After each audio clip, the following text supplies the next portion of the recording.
Joining me now from Fort Worth, Texas, political consultant, former Ted Cruz National Finance Chair, and founder and CEO of Point Bridge Capital, Hal Lambert. Hal, the Alabama Senate race is getting interesting now.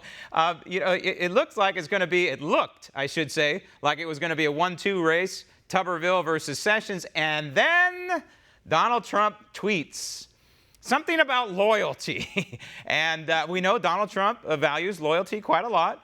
And so this is going to reshape the entire picture come November, is it not?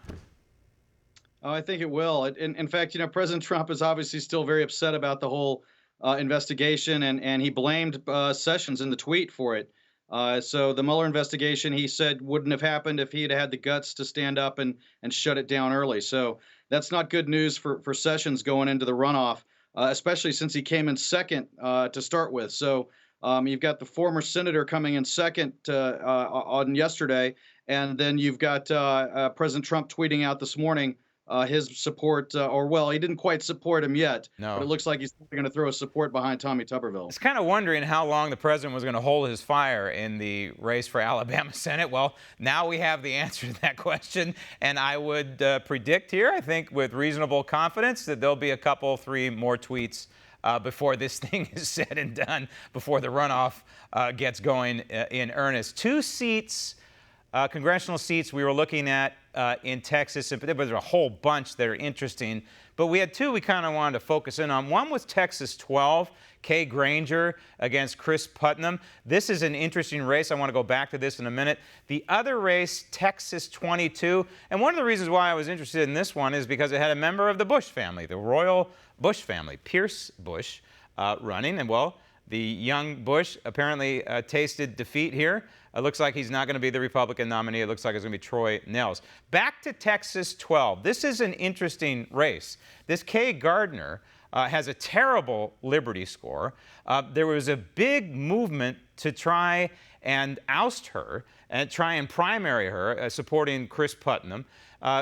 Gardner is a pro-abortion congresswoman, at least she was pro-abortion. If she says she's anything else, she's lying. And at one point in 2016, if I remember right, Hal, she was calling on Donald Trump to remove himself from the race.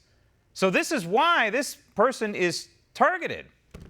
Well, yeah. In fact, this is actually my district. So I know it's Kay Granger. I know Kay Granger, and she has a history of being pro-choice, and she did also come out against President Trump in 2016. But yet, Trump backed her during this race, and I think a lot of that has to do with Kevin McCarthy. Yeah. So really, you had a long time incumbent. She's been there since the late '90s, and she called in some favors, and you had the leadership in the House put money behind this race to support her.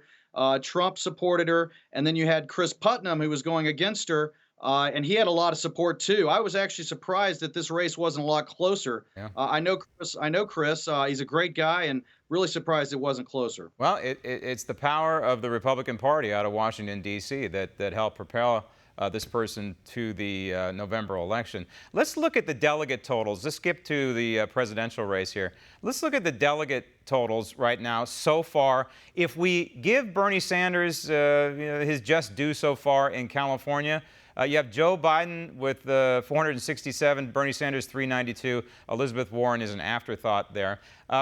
As we look forward here, it seems as though the path for Joe Biden is a better one in terms of him securing the nomination than Bernie Sanders. Bernie Sanders has got to pick up a lot of more liberal votes. He's got a few more liberal states out there. I suppose he can do okay in possibly New York, Illinois, possibly Oregon and Washington.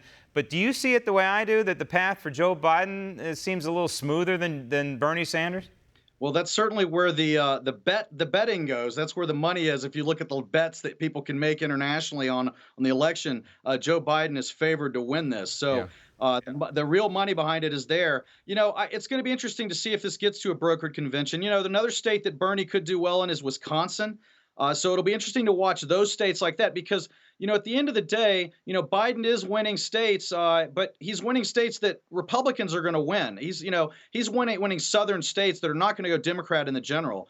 California obviously is not going to go Republican in the general either. But it was very crucial for Biden to have won Texas.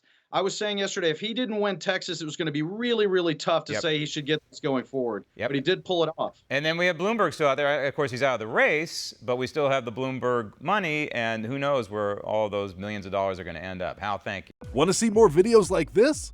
Click on the link below and subscribe to One America News on YouTube. And call your cable provider and kindly demand that One America News is added to your lineup.